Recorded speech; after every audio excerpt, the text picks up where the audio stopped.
This is an absolutely beautiful world that you and I are a part of. And our stay here should be a magnificent adventure. It should never be a bore. We were created to have and enjoy all the good that life has to offer. You're God's greatest creation, and you are meant to win. Unfortunately, not everyone views the world or their life the same way. Some see it as a very harsh, cruel world, and they're forever struggling to make ends meet or keep a relationship together. It seems they're forever running on a treadmill, going nowhere, never taking the time to enjoy what they have or to see the beauty of the world that they're a part of. Have you ever asked yourself what differentiates the winners from the masses? Well, I have. I've researched the subject now for over a quarter of a century, and I have found that the winners are aware of a certain place within. It's referred to as the higher self. And in this higher self, there's an image of perfection, which is forever attempting to express itself in a greater way. When the winner wants to turn their dreams into physical realities, they call on this higher self. And they set about and change the world, not just for themselves, but for everyone in it. Think of what Edison did. He illuminated the entire world. Alexander Graham Bell hooked us all together. Why, we can just hit a couple of buttons and be talking to a loved one on the other side of the globe. And the Wright brothers, they actually brought us closer together. They introduced us to a brand new kingdom and changed our perception of the world forever. Why, do you know we're not a long ways away from anywhere anymore? We're only hours away. I could be working with Francis MacDonald conducting a seminar in Halifax, Nova Scotia one day and be way over in Australia with David Walsh doing the same thing the next. And then if I chose, I could just jump on a plane and fly off to Kuala Lumpur in Malaysia and be working with Jeet Singh Peter there the following day. We wouldn't be able to do any of those things without the Bells, the Edisons, and the Wrights. And of course, there's been many other people just like them. As a matter of fact, you and I are just like them. Now, you may be saying, oh no, we're really not, but we really are. The only difference is our perception of ourselves, how we see ourselves, our awareness of this higher place, this higher self within, and perhaps in the results we're getting.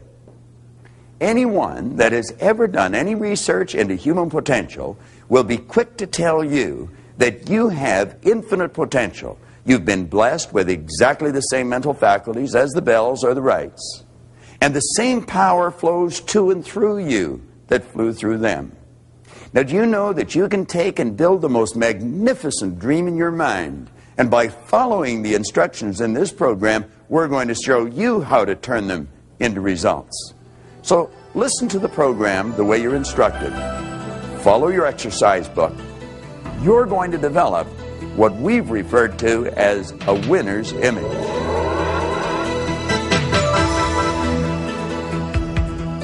Science and psychology have isolated the one prime cause of success or failure in life, and it is the hidden self-image that every person has. Do you know it controls our life just as certain as our mind controls our heartbeat? Now, to remake that hidden self-image for success and fulfillment, to build a winner's image, is to remake our life. If you're wondering what kind of a self-image you have, it's not difficult to figure it out. All it's required is for you to take a look at the various aspects of your life. Take a look at the results you're getting, possibly your relationships, your income, the position you hold at work, the type of business that you're operating with. Take a look at your own personal appearance. These are all the results. They're the outer expression of the inner image. Now, as we alter this inner image, everything outside begins to change. One of the great errors that almost everyone makes is they're attempting to change their income. They're attempting to change their position. They're attempting to change their business. They're attempting to change something outside of themselves without changing what's going on inside. It's like, I think it was Emerson said, of what use to make heroic vows of amendment if the same old lawbreaker is going to keep them? Do you know, for me to try and change the results in my life, in other words, what's going on outside of me, without changing what's going on inside, would be just about as foolish for me to try and change the reflection of this mirror without changing my physical appearance. It's never going to happen. Well, that's what people are doing. They're trying to change something outside without changing what's going on inside. In 1903, James Allen wrote a marvelous little book. And in that book, he said something that's rich with truth. He said, mind is the master power that molds and makes. And man is mind. And evermore he takes the tool of thought and shaping what he wills, brings forth 1,000 joys or 1,000 ills. He thinks in secret, and it comes to pass.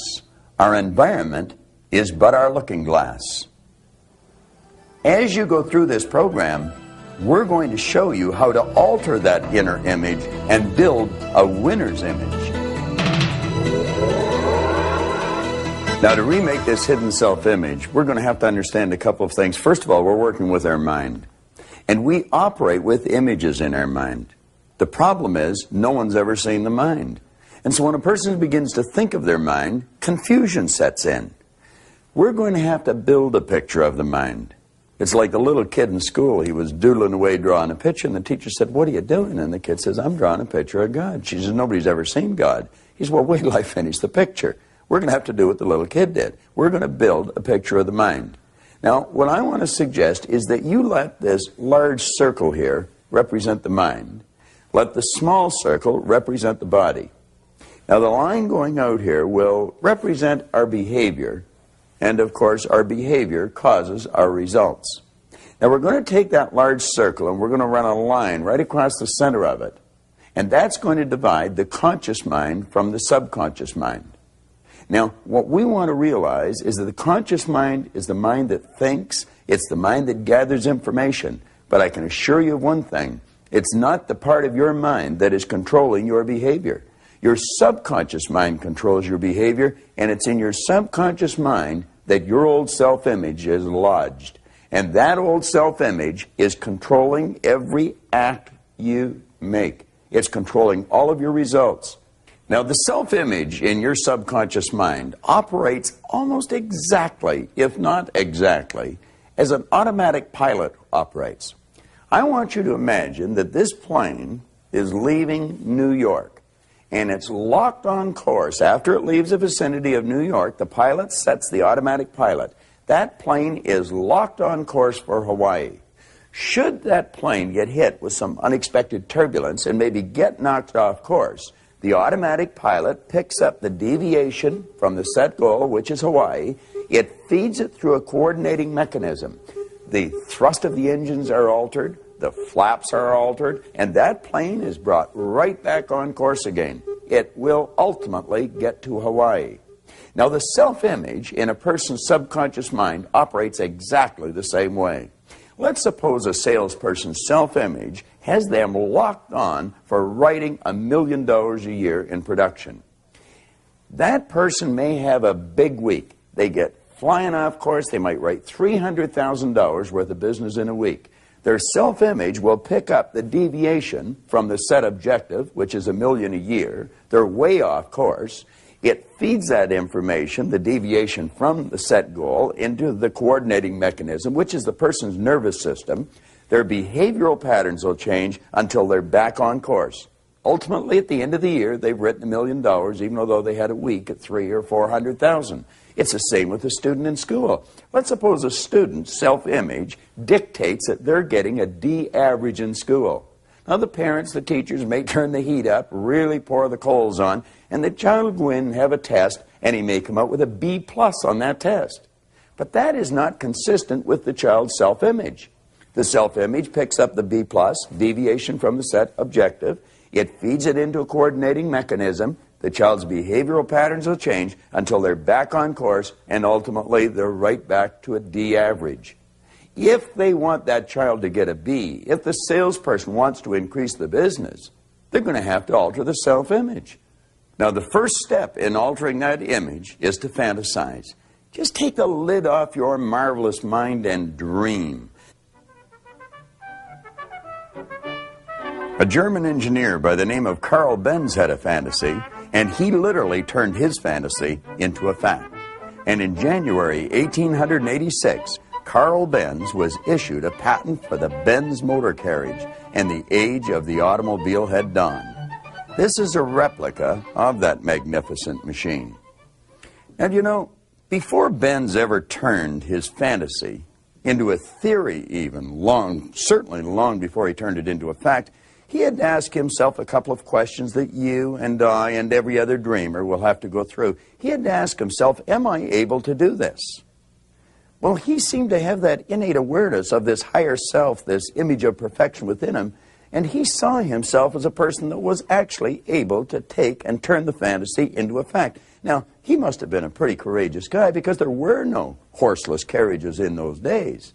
But then he had to ask himself, am I willing? And you see, he had to ask himself, am I willing to accept the ridicule that I'm bound to get? Am I willing to accept the failures? Well, he said, yes, I am willing. He was willing to pay the ultimate price to turn his fantasy into a fact. And ridicule he got. His own partner thought he had gone mad, and he had to find himself a more congenial colleague to work with. He would take this thing out in the evening. He'd take it out at night, so no one would see him. He'd escape some of the ridicule. And time after time, he couldn't get it going. He had to push it back. But it never dawned on him that he would not ultimately realize his dream. When this magnificent machine completed its first long journey with Benz at the wheel, every beat of the engine found an answering echo in the heart of the driver, as every turn of the wheels brought him closer to his goal, to the realization of what once was a fantasy. Now, in order for you to turn your fantasies into a fact, you have to go through exactly the same process as Carl Benz. And if you do go through the same process, you'll meet with exactly the same success, regardless of the opposition you might come up against. You have to ask, am I able to turn this fantasy of mine into a fact? Can I actually realize it? Can I turn my dreams into reality?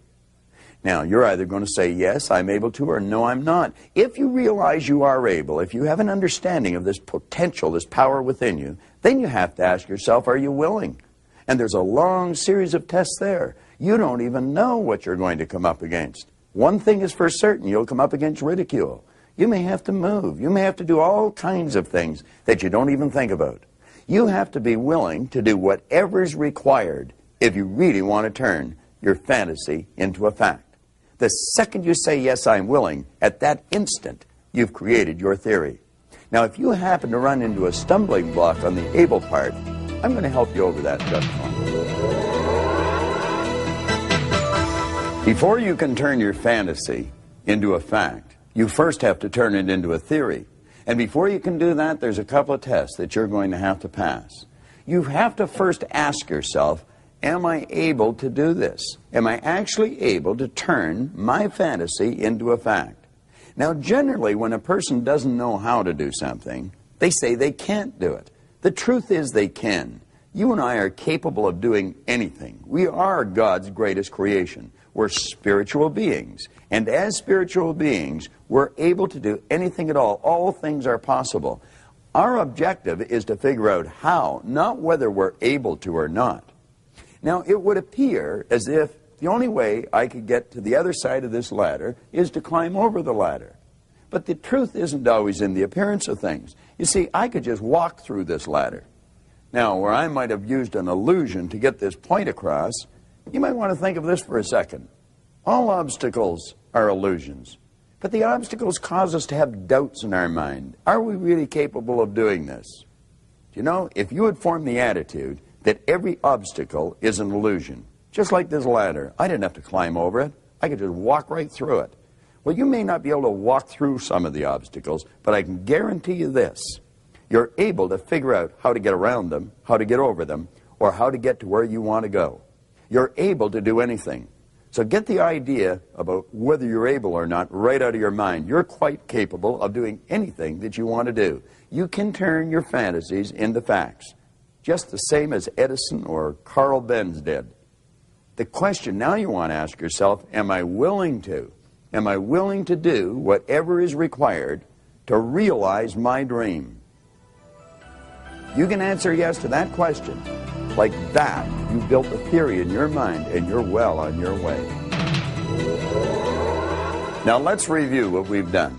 We've built our fantasy. We've admitted we're able to do it. We said, yes, I'm willing.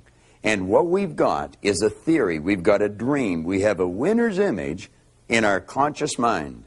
Now our objective is to firmly plant it and let it take root in our subconscious mind so that it will change our behavior and change our result.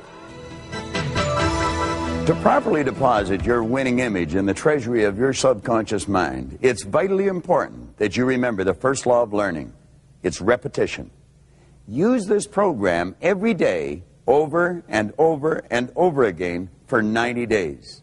Now, this might not make a whole lot of sense to you, but I want to suggest that you take a half an hour, possibly first thing in the morning, or maybe just before you go to bed at night, and put this videotape on and watch it every day for 90 days. You'll find that all the important points start to get burned right into your mind, and it'll also start to change your life. You're going to develop a heightened awareness of all the key points of this program. Take the audio cassettes from this program, clear your car of all other cassettes, and just put these 3 tapes in. And all the time you're in the car, play these audio cassettes. Now you're going to find that you'll be able to talk right along with me. You're going to know the next word that's coming. And you're going to find that these ideas are going to become a part of your way of living, a part of your way of life. Begin to visualize yourself with some of the nice things you'd like to have. Possibly the home that you'd like to live in. It may be the business you want to build or the position you'd like to hold. Possibly the income you'd like to earn. You may want to visualize the vacation that you'd like to take. What is important is that you do visualize. It's not only important that you watch the video cassettes every day and become very familiar with them, or listen to the audio cassettes on a regular basis. It's vitally important that you set aside 10, 15, maybe 20 minutes at least 3 times a day to completely clear your mind, block out any distractions, let yourself totally relax, and begin to see yourself actually living the life that you've imagined yourself living. See yourself the winner that you want to be. And let all these beautiful pictures sink deep into every cell of your being. In other words, add a lot of emotion to it. When you watch the top movie stars like George C. Scott or Katharine Hepburn or possibly Peter O'Toole, the Oscar winners, they're not acting, they're literally living the part. And as you visualize yourself living the life that you want, let yourself feel yourself living it. In other words, burn these ideas deep in your mind and then start making a written description of them. Now, after you've made the written description, just freeze it. Stand back and take a real good look at the written description of your vision and then compare it to how you're actually living. Then you'll see the changes that have to be made and begin making those changes one at a time. There are hundreds of changes you could make, but a good place to start would be with your own personal appearance. Something as simple as how you dress and how you walk and how you project yourself sends a strong message to everyone in your external world, but it also sends a very powerful message to your subconscious mind. You know, Cary Grant, which wasn't even his name, he even changed his name to Cary Grant. He projected himself different, he walked different, he dressed different, he talked different. He one time said, I acted like Cary Grant for so long, I became him. That's what we're suggesting you do. Present yourself physically in a manner that's consistent with this new winning image that you're developing. Then we want to go inside. Take a real close look at ourselves with our inner eye of understanding. How do we perceive ourselves? Are we beginning to see ourselves from within as the winner that we really want to be? When you look at this picture, do you see a beautiful young lady or an ugly old lady? In fact, they're both there. It just takes a shift in focus to see one or the other. How do you see yourself? In the transition period, when you're in the process of implanting your winner's image in your subconscious, there will in fact be 2 people for you to perceive. The old you and the new you, the winner. So every time you see yourself as a failure or lacking in some way, remember this picture and shift your focus until you see the beautiful new you. Now take a look at this picture. If you concentrate on the black areas, you will see 2 heads facing each other. You could even see conflict in the way the faces are confronting each other. But if you concentrate on the white area, you will see a vase or vessel. You could even imagine that vessel overflowing with peace and harmony. How do you perceive your world? Do you see it as harsh and difficult, where you have to fight every step of the way? Or do you view it in the way a winner does, aware of abundance and plenty for all? A winner is never in conflict with his world. He sees harmony in all situations and lets it work in his favor. All it takes is a shift in focus. Now let's review the overall process. We built the fantasy, we admitted we're able, we said we're willing, we built the theory. We committed to use the program, both the video and the audio cassettes. We've completed the exercises in the workbook. We're working towards making the changes. We're beginning to visualize on a regular basis and emotionalize those visions 3 times a day. Now, do you know, every time we do that, we're impressing that winner's image upon the subconscious mind.